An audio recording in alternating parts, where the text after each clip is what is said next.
Hello students, कैसे हो आप सब। I hope you all are well. तो स्टूडेंट्स, आज हमारे पास एक ऐसा टॉपिक है जो बच्चों को आते हुए भी नहीं आता है।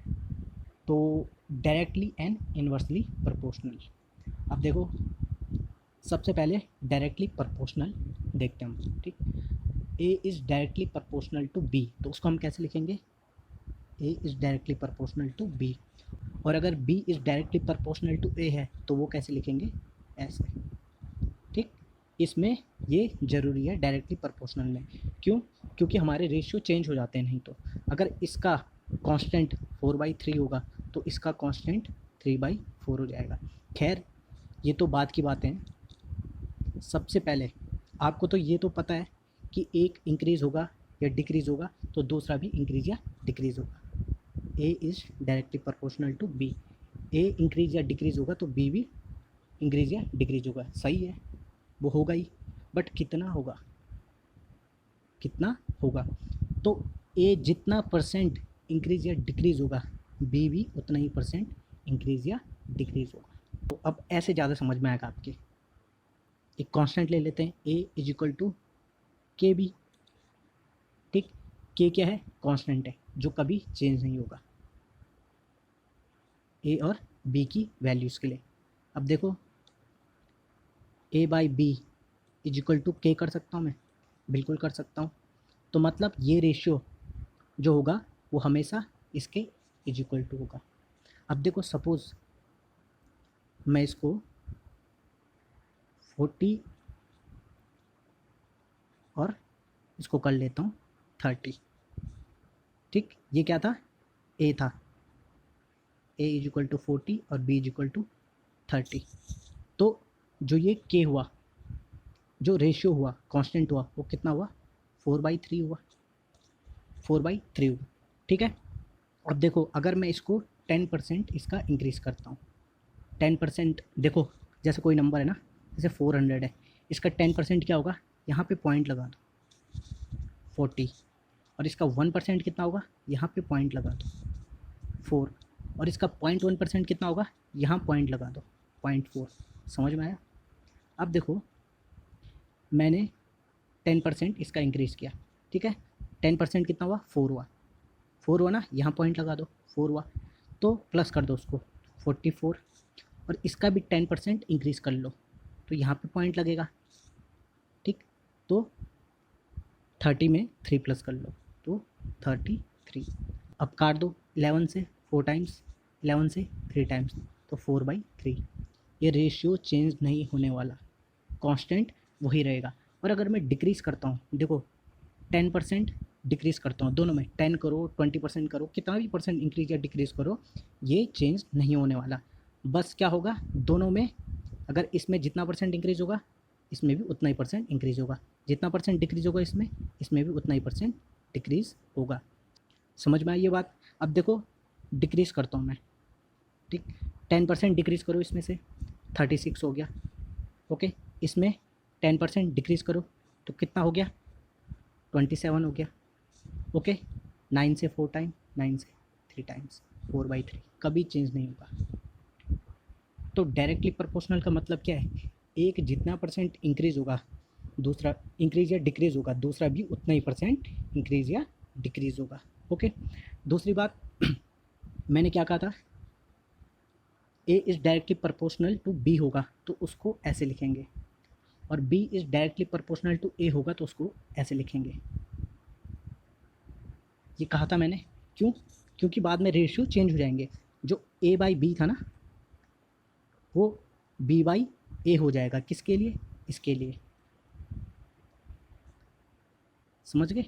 ठीक है, तो रेशियो 4/3 था तो 3/4 हो जाएगा इसके लिए, जो कांस्टेंट होगा, जो प्रोपोर्शनल कांस्टेंट होगा। ठीक, ये तो समझ में आ गया होगा। अब इन्वर्सली प्रोपोर्शनल, इन्वर्सली प्रोपोर्शनल। अब देखो, सपोज क्या है? A is inversely proportional to B. ठीक, यहाँ पे हम A is inversely proportional to B है, उसको ऐसे भी लिख सकते हैं हम। ठीक है, कोई चेंज नहीं आता बाद में कांस्टेंट में। ठीक, कैसे भी लिख सकते हैं। अब देखो यहाँ पे ए जितना परसेंट इंक्रीज करेगा बी उतना ही परसेंट डिक्रीज करेगा, ऐसा नहीं होता है। या ए जितना परसेंट डिक्रीज करेगा बी उतना ही परसेंट इंक्रीज करेगा, ऐसा नहीं होता है, ऐसा नहीं होता है। हाँ ये बात सही है कि अगर ए इंक्रीज़ होगा तो बी डिक्रीज़ होगा। अभी मैं आपको बताऊंगा ऐसा क्यों होता है। देखो कांस्टेंट लाओ, ए इज इक्वल टू के 1/b, ठीक है। इसका असल में मतलब ये हुआ ना, ए जितना परसेंट इंक्रीज या डिक्रीज़ करेगा 1/b उतना ही परसेंट इंक्रीज या डिक्रीज़ करेगा, ठीक है। 1/b उतना ही परसेंट इंक्रीज या डिक्रीज़ करेगा। इसको हम कैसे लिख सकते हैं या क्या बोल सकते हैं, A is directly proportional to 1/b। समझ में आ रहा है, ठीक है। तो अब देखो अगर ए और 1/b ये आपस में डायरेक्टली प्रोपोर्शनल हैं, तो अगर ए इंक्रीज़ होगा या डिक्रीज़ होगा तो 1/b भी क्या होगा, इंक्रीज़ या डिक्रीज़ होगा, ठीक है। तो अगर ए इंक्रीज़ हुआ तो 1/b भी इंक्रीज़ होगा, और ये इंक्रीज़ कब होगा, जब ये जो डिनोमिनेटर में b है वो डिक्रीज़ होगा, ठीक है। ये वैल्यू इंक्रीज़ कब होगी, जब ये डिक्रीज़ होगा b। समझ में आया, ठीक है। और अगर ये डिक्रीज़ होता है तो इसको भी डिक्रीज़ होना पड़ेगा, ठीक है। तो ये वैल्यू डिक्रीज़ कब होगी, जब ये b इंक्रीज़ होगा, ठीक है। तो इसीलिए इन्वर्सली प्रोपोर्शनल में क्या होता है, एक इंक्रीज़ होगा तो दूसरा डिक्रीज़ होगा, ओके।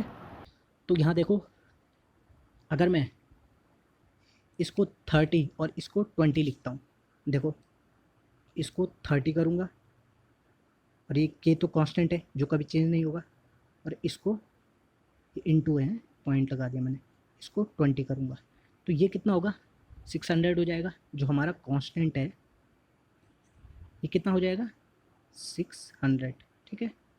ये हमारा कांस्टेंट है, कांस्टेंट, ठीक। 600 कैसे हुआ ये, 20 इंटू 30, ये ऊपर गया ना तो ये 600 हुआ, ठीक। अब देखो जितना परसेंट मैं इसको इंक्रीज़ या डिक्रीज़ करूँगा उतना ही परसेंट मैं इसको इंक्रीज़ या डिक्रीज़ करूँगा, तो फिर ये कांस्टेंट हमेशा वही रहेगा। देखो अगर मैं इसको 20% इंक्रीज़ कर रहा हूँ, ठीक है, तो 10% 3 होगा, 20% 6 होगा, तो ये 36 होगा, ठीक है। कितना होगा, 36 होगा, ठीक। और देखो इसको भी 20% इंक्रीज़ करूँगा मैं, ये 100% तो खुद है ही, ठीक है। तो 20% और प्लस करेंगे तो 120% ऑफ 120% ऑफ 1/20, तो ये 6 टाइम कट जाएगा। कितने टाइम्स कटेगा, 6 टाइम्स। तो 6% ऑफ 1 या 1% ऑफ 6, तो कितना होगा, 0.06 इतना होगा। तो इसमें इसका 20% प्लस करेंगे हम तो ये कितना आएगा, 0.06, ठीक है। तो इसको अब नीचे आएगा, इसके 36 के नीचे आएगा 0.06, तो इसको 600 होना चाहिए जो कि कांस्टेंट है, होगा, बिल्कुल होगा। ये पॉइंट के बाद 2 के हैं, डिजिट्स हैं, ठीक है। तो यहाँ 100 कर दो और ये 6 टाइम कर जाएगा, तो 600 इज इक्वल टू 600। समझ में आया अच्छे से, ओके। तो जितना परसेंट ए इंक्रीज या डिक्रीज़ करेगा उतना ही परसेंट 1/b भी इंक्रीज या डिक्रीज़ करेगा। दूसरी चीज़, यहाँ पे कोई भी फ़र्क नहीं पड़ता है जब हम कहते हैं A is inversely proportional to B या B is inversely proportional to A. कैसे भी लिखो आप, चाहे ऐसे लिखो चाहे ऐसे लिखो, यहाँ पे इन्होंने क्या होना है, लास्ट में दोनों ने A into B is equal to K ही होना है।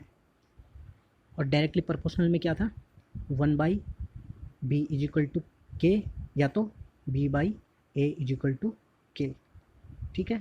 तो वहाँ पे रेशियो चेंज होने की संभावना होती है, बट यहाँ पे कोई ऐसी संभावना नहीं होती है। तो आई होप ये जो लेक्चर था आपके अच्छे से समझ में आया होगा। तो ठीक है, थैंक यू।